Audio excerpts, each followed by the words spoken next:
तुम्ही पाहत आहात अंजनगाव सुरजी न्यूज। अंजनगाव सुरजीच्या ताज्या बातम्या पाहण्यासाठी बघत रहा तुमच्या शहराचे चॅनल अंजनगाव सुरजी न्यूज। अंजनगाव सुरजी येथील तहसील कार्यालय येथून 1100 रोहिंग्या व बांगलादेशीयांना जन्मदाखले देण्यात आले। किरीट सोमय्या यांचा एक्सवर पोस्ट करून आरोप। याबाबत अंजनगाव सुरजीचे तहसीलदार यांनी कुठल्याही रोहिंग्या व बांगलादेशीयांना दाखले देण्यात आले नाही अशी प्रतिक्रिया प्रसार माध्यमांना दिली। मालेगाव नंतर अमरावती जिल्ह्यातील अंजनगाव सुरजी तहसीलदार यांनी 1100 बांगलादेशीला आणि रोहिंग्या यांना जन्म प्रमाणपत्र खोटे दिल्याचा आरोप किरीट सोमय्या यांनी केला आहे। यावर अंजनगाव सुरजी येथील तहसीलदार पुष्पा सोळंके यांनी नियमाच्या बाहेर जाऊन कुठलेही काम केले नसल्याचे सांगितलं। आमच्याकडे आलेल्या अर्जाची छाननी करून त्यानंतरच जन्म प्रमाणपत्र देण्यात आले। यामध्ये कुठलेही बांगलादेशी नाहीत, सर्व स्थानिक अंजनगाव तालुक्यातील नागरिक आहेत। 568 जन्म दाखल्यांचे वाटप करण्यात आले। यातील 485 अर्ज मुस्लिम लोकांचे आहेत तर 84 अर्ज हिंदू लोकांचे आहेत। 950 अर्ज अजूनही प्रलंबित आहेत। या संदर्भात अर्जदारांना नोटीस देखील जारी करण्यात आल्यात अशी तहसीलदार पुष्पा सोळंके यांनी माहिती दिली आहे। जावेद शाह, अंजनगाव सुरजी न्यूज। सोळंके जावेराव, तहसीलदार अंजनगाव सुरजी।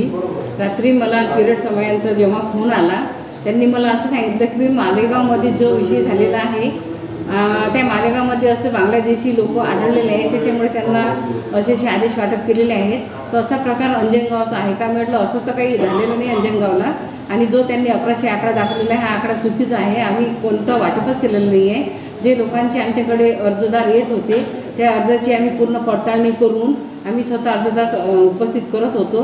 त्यांच्या अर्जासोबत त्यांचा अर्ज, आधार कार्डची झेरॉक्स, त्यांच्यासोबत रेशन कार्डाची झेरॉक्स आणि ग्रामीणचा असेल तर ग्रामपंचायतची नोंद नसल्याचा दाखला सरपंचाचा, आणि शहराचा असेल तर नगरपालिकेचा मुख्य अधिकारी नगरपरिषद यांचा दाखला आम्ही अर्जासोबत घेत होतो। त्याच्यासोबत अर्जदाराचं बयान, पेपर प्रसिद्धी, नंतर 100च्या स्टॅम्प पेपरवर त्यांचा आम्ही सर्व रीतसर अर्ज घेतलेला आहे आणि अर्जाची पडताळणी करूनच आम्ही आदेश दिलेले आहेत। आपल्याकडे 569 अर्ज आदेश वाटप झालेले आहेत।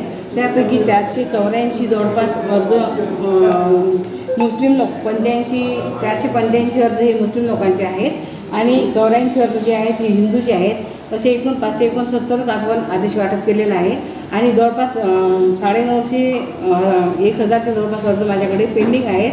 त्या लोकांना मी नोटिसा काढलेल्या आहेत, ते त्रुटीमध्ये आहेत काही अर्ज, आणि अर्ज त्रुटीमध्ये असले तर त्यांना पूर्तता करायला सुद्धा मी सांगितलेलं आहे।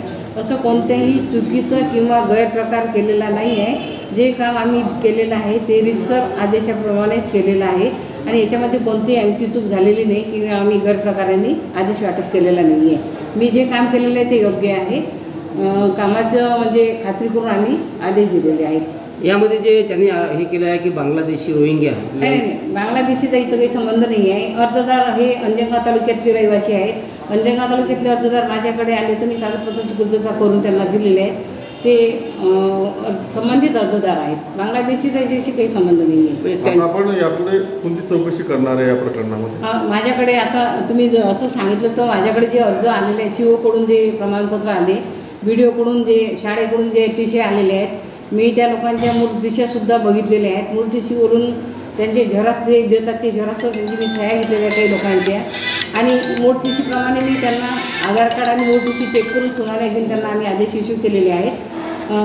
आणि जे नगरपालिकेकडून मला असे दाखले आलेले आहेत की याची या नगरपालिकेच्या याला नोंद नाही आहे, रेकॉर्डला नोंद नाही आहे, आणि ग्रामपंचायतकडून जे दाखले आले आहेत की ग्रामपंचायतला याची नोंद नाही आहे, अशा लोकांना मी लेखी पत्रव्यवहार करून त्यांना मी त्यांचा अहवाल मागते आणि याप्रमाणे तुम्हाला कळवते। माझ्याकडून कोणती पण चूक झालेली नाही आहे किंवा चुकीचा आदेश कोणालाही गेलेला नाही आहे, गैरप्रकार कोणताच झालेला नाही आहे। मी जे काम केलेलं आहे ते रीतसर केलेलं आहे, माझी कोणतीही चूक नाही आहे। ताज्या घडामोडी बघण्यासाठी आजच आमच्या अंजनगाव सुरजी चॅनलला सबस्क्राईब करा आणि लाईक करा आणि शेअर करा।